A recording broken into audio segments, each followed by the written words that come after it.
On this video you will follow me on a 72-hour 3-day fast, and on the way you'll find out how to plan it, why it works and what it feels like. Welcome to the Liz and Skatz channel.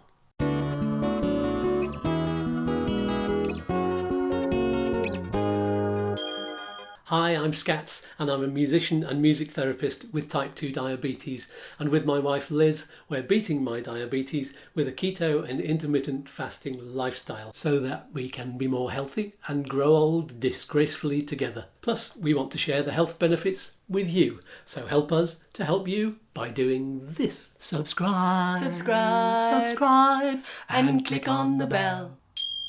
Hello keto colleagues and fabulous fasting friends. Today is the day I begin a 72-hour fast. That's 3 whole days when all I'll be doing is drinking water and a little bit of apple cider vinegar.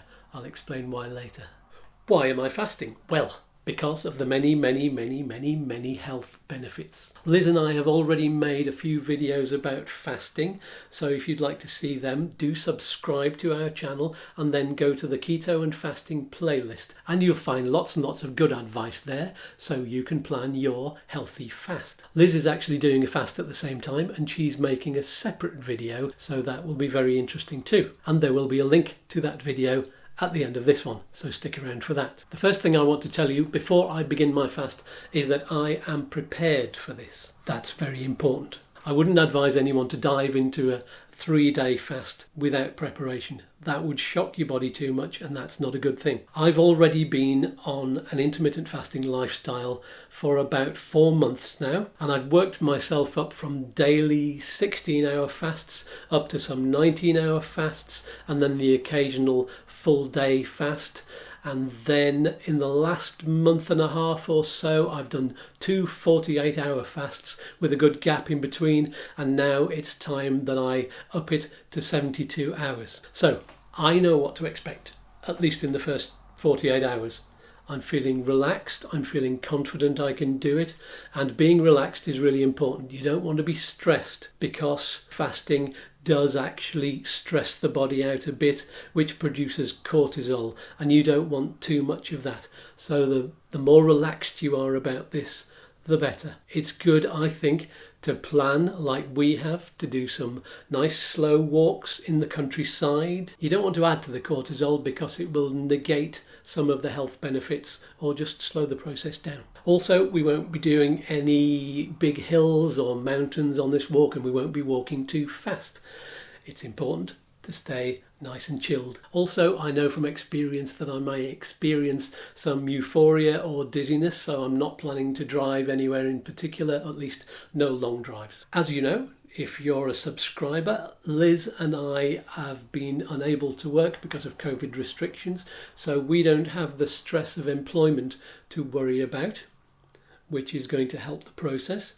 But you can do this if you're working. Plenty of people do. Instead, what Liz and I have done is we've started up this new channel, and hopefully if that works really well, it will be our new employment in the future. And it's because of people like you following us and subscribing and liking these videos that is going to become possible. So a huge thank you to all of you. Now, how else have we prepared for this fast? Well, Liz and I went for a walk this morning, which has got us nice and relaxed. It's got our metabolisms up. Then I had an omelette at about 2 o'clock, and I'm going to make a short film about that just to show you, because it is my favourite way of breaking a fast. Then we're going to eat dinner at about 5:30 and then officially begin the fast as we put our knives and forks down. We're calling that 6 o'clock. One final thing, there's going to be some time travel in this video because I've come back from the future, 4 days into the future actually. I finished the fast now to tell you that there is information, very important information at the end of this video about the sort of food that you should have when you finish your fast. It is vital that you have the right food. When I did a 48-hour fast, both of my 48-hour fasts, I ate the wrong food and I put loads of weight on the next day. So stick around to the end of this video. I'm going back to the future. So that's the preparation over with. Please stick with me all the way to the end, and I'd appreciate any comments below about how you fast or about how you plan to fast. Don't forget to subscribe just before I kick off, and for now the next thing you will see is starting the fast. So see you at 6 o'clock. No. Last meal. It'll be fine. Yeah. We've made it a good one. Yeah. Beautiful. And a toast. Cheers. Cheers. Ding. To fasting and health. To fasting and health. Beautiful. Lovely. Right. Tuck in. It's all gone. It's all gone. And it's now 6 o'clock. Dun dun dun. But there's still some wine left, so I'll get to note that down very quickly.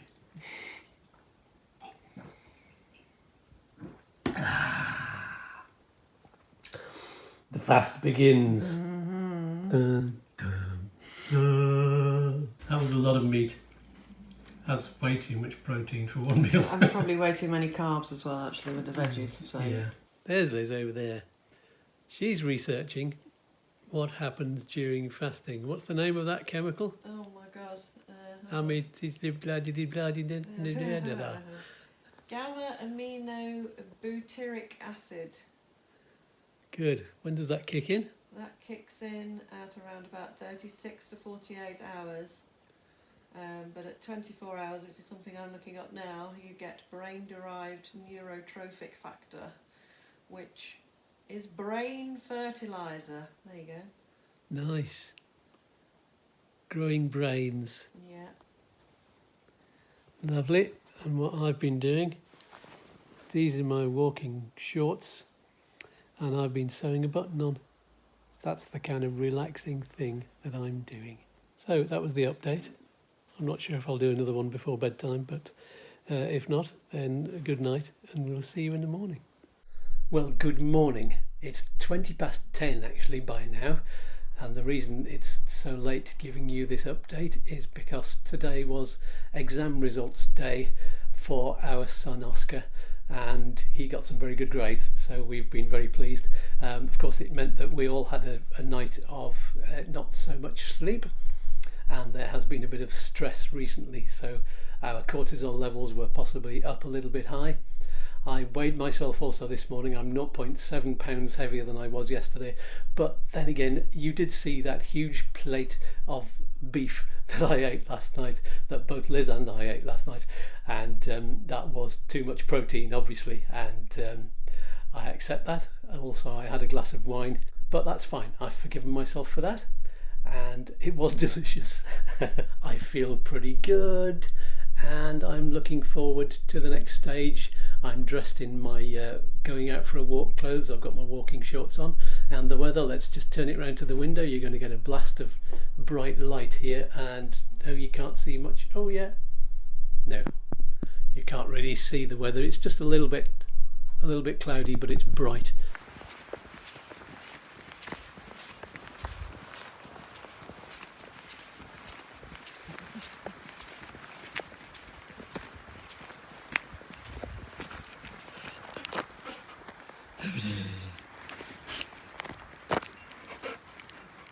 I am at the computer just loading in some footage from earlier of the 2 or 3 videos that we're making about fasting at the moment. There's going to be mine and Liz's, and Liz also has one which is a fasting timeline, which is a more scientific look at what happens to the body during fasting. So look out at the end of this video and you'll see links to the other 2. Whee! Obviously my brain is not foggy at all, it's very clear.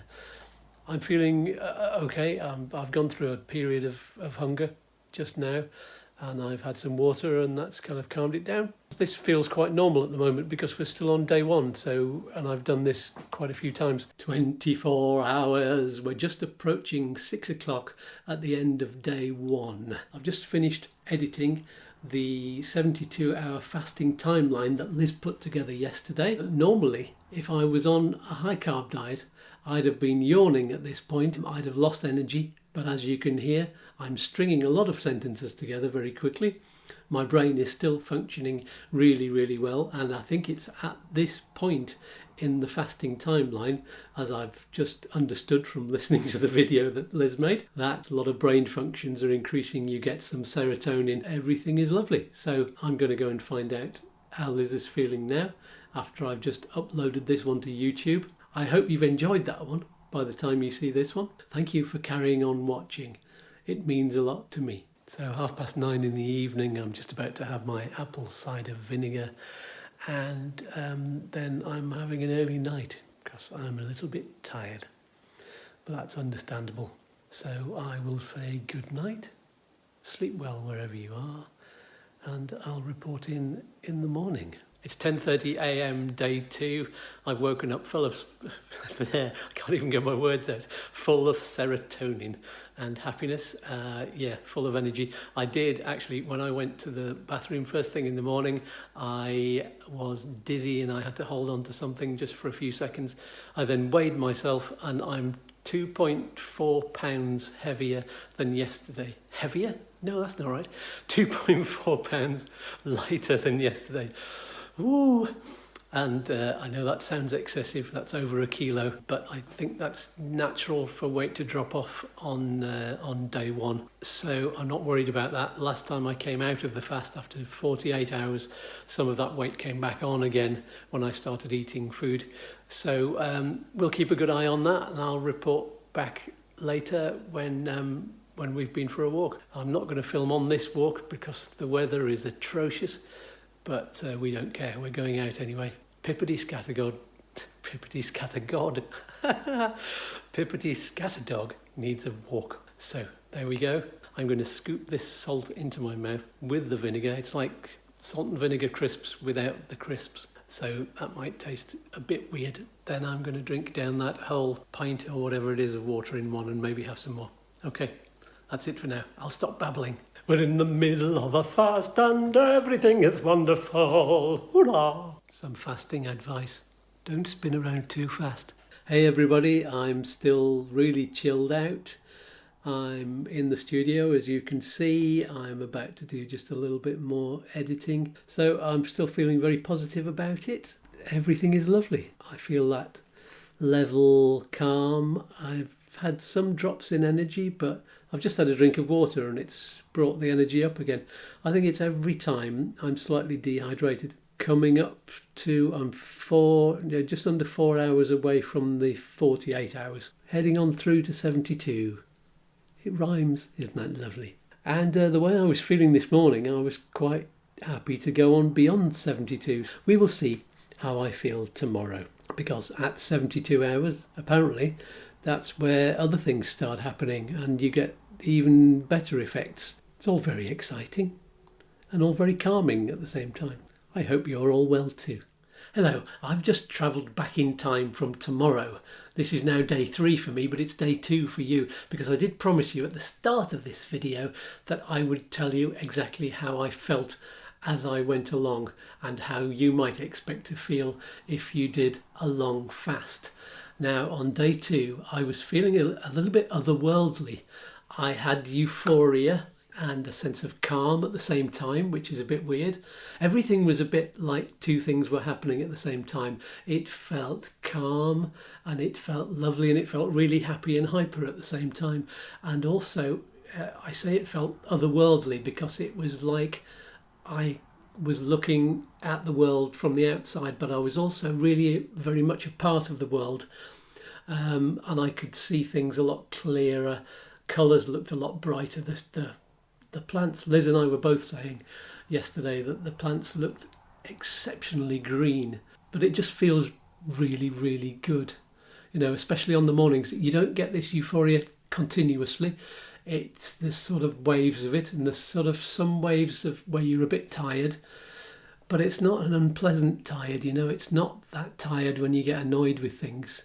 That's not what I've experienced anyway. Well, maybe a little bit last night on day 2, because I think I trapped a nerve in my neck right at the top of my spine here, and that's been painful, but fortunately we've got some gel for that kind of stuff, which instead of taking ibuprofen, the anti-inflammatories that you might want to take if you had this kind of pain with a trapped nerve or something very muscular. Of course, you can't do that when you're fasting because you need to eat that on a full stomach. So this gel, well, that's the perfect thing for it. And I've had 2 lots put on it. Liz massaged it on this morning to start with, and it's very handy having an aromatherapist as a wife because she knows, she's also studied anatomy and physiology. She knows exactly where to massage and how to massage, and that is wonderful. So I have a bit more freedom. It was when I was bending down like this. I think it may be something to do with posture. I was looking on YouTube a lot on my phone and I had my neck down like this.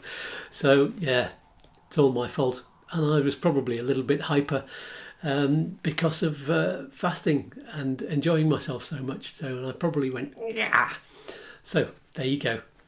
That's me signing off, and I'm going back to the future where we don't need roads. Final video of the day. It is 7 p.m. We're now on day 3. This is 49 hours into the fast. Still relaxed, still fairly clear-headed, getting a little bit tired now, but then again it's getting into the evening and I was up quite early this morning. Oh, I measured my ketones earlier. The stick was slightly darker than it was yesterday. I think the reading was about 4 or slightly over.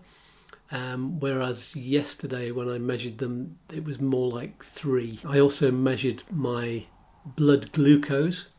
Yesterday it was 5.9. This morning it was down to 5.1. That is the lowest my blood glucose reading has been since I started the ketone fasting lifestyle that I'm on. That's a good sign for when I do my blood test at the doctor's, my fasting bloods. And that's on the 22nd of September, which is in 14 days' time. So I'll have the results for that about 2 weeks later. And you will be the first to hear, especially if you subscribe. Good morning, it's 10:30 a.m. on day 3. And I'm still feeling really, really good. I'm full of energy this morning. I haven't had any dizzy spells. I've just had some apple cider vinegar with salt in loads and loads of water. And I didn't have apple cider vinegar last night, which was a change from normal because I didn't know whether it was necessary, because I think the fasting is probably sorting out my digestion anyway, and I've not had much to eat. So I was kind of going 50-50 on that, whether to decide whether to have it last night or not, and I decided not. But this morning I had some. So I don't know what difference it's going to make. Maybe I need to do more research on that. Anyway, I weighed myself. I'd lost another 1.2 pounds, which, yeah, that seems normal for this kind of fast.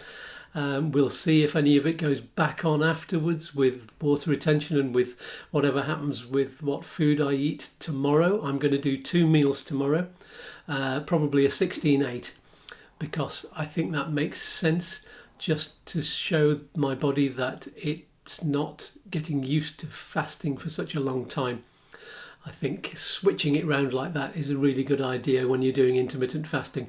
Although I did see a video yesterday which said, no, you should keep your fasting in regular time, decide on it and stick to it. But a lot of other people have said, switch it round so that your body doesn't get used to it and expect it. The body is very clever at dealing with those kind of switches, so I think I'm going to go with that advice. So yes, I've lost 1.2 pounds. That means I'm now at 24.8 BMI. I am finally in the normal range, and that feels really good. It does. And it's making me very emotional. This is the first time I've been below 25 BMI in I don't know how long. I was saying on previous videos that this is the lowest in weight I've been since I was at university. I might be nearing my teenage weight, which is pretty good. I think I'm at 156 point something pounds, which is 11 stone 2 and a bit. That seems to me mentally like something that I might not ever have achieved. So I'm happy. Very happy. I'll see you later. It's approaching 2 p.m. on my final day of the fast. I've only got 3 or 4 hours to go. It's gone swimmingly. We've just had a lovely walk in the country down the usual path, and we took 2 plastic containers to fill up with blackberries because we've noticed the harvest is rich this year. It is September, it's the right time to pick them. So they've all gone in the freezer, and it's a very sunny day. We're both very relaxed. I'm having a slight dip in energy, but I think that's very normal from what I remember of every fast I've been on. It's the afternoons that dip down a little bit, and the mornings are the ones where I'm full of energy. Looking forward to having my final meal, but I'm not desperately hungry, you know. It's all good. I will see you at the end. Hello. Well, this is day 4. And this is my final little bit of film to finish off this video. I have lost another 1.1 pounds. That means the total weight loss over the course of this 72-hour fast is 4.8 pounds. That's over 2 kilos. It's about 2 1/3, maybe just slightly over 2 1/3 kilos in weight, which is rather good. I'm going to spin around just to celebrate. Whee! Oh, good gimbal action, Skatz. Yes, so it's been a wonderful experience for me, this fast.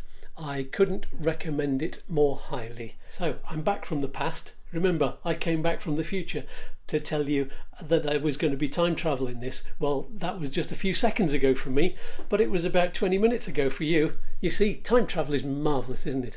So the important thing to realise is that when you come out of your fast, you must not eat fat. You must not eat fat with carbohydrates. What you should eat is just a small amount of protein, and also you can do some cruciferous vegetables. What I did was I had just a breast of chicken and some Brussels sprouts, which happened to be one of my favourite vegetables. So that was a simple meal. It did not have a bad effect on my digestion. All I did was feel a tiny bit bloated, which is surprising because it was such a small amount of food. But that actually helped my weight loss the following day, which is now. There was one other thing that I wanted to tell you. I felt after I'd finished the fast, I felt, I don't know what the word is, deflated, like it was an anticlimax, but no, those 2 words don't describe it. I felt like I'd been doing something really, really, really special and that it had ended, and I felt sad. I felt like I wished I'd continued the fast, and but instead I'd had a piece of chicken and some Brussels sprouts. I felt a little bit disappointed in myself, but I knew it was the right thing to do. I knew it was right to end the fast. It's my first 72-hour fast. It's right. It would have been wrong for me to carry on. It would have been extending it too much, but next time I'm definitely going to go beyond 72 hours. But I just wanted to tell you about that feeling, to warn you if you were going to try a fast that's long, that you might feel a little bit deflated at the end, even though the weight loss was brilliant, the feeling was brilliant, and the feeling the next day, which is where I am now. I'm just approaching dinner time on kind of what would have been day 4. I still feel absolutely brilliant, and I felt brilliant all day. Went on the walk, felt brilliant, and that's it, really. That's what I wanted to tell you. I'm just going to sign off now. Do put some comments in the comments below, and please subscribe, and we will give you more and more information as the days go on. We've now got over 200 subscribers, and thank you so much for that. We need you. One final thing, there's going to be another movie coming out very soon talking about my total weight loss, and also lots of other milestones that I have achieved very, very recently. I've gone through so many of them that I need to make a whole video about it. So thank you, and I will see you in the next video. Bye for now.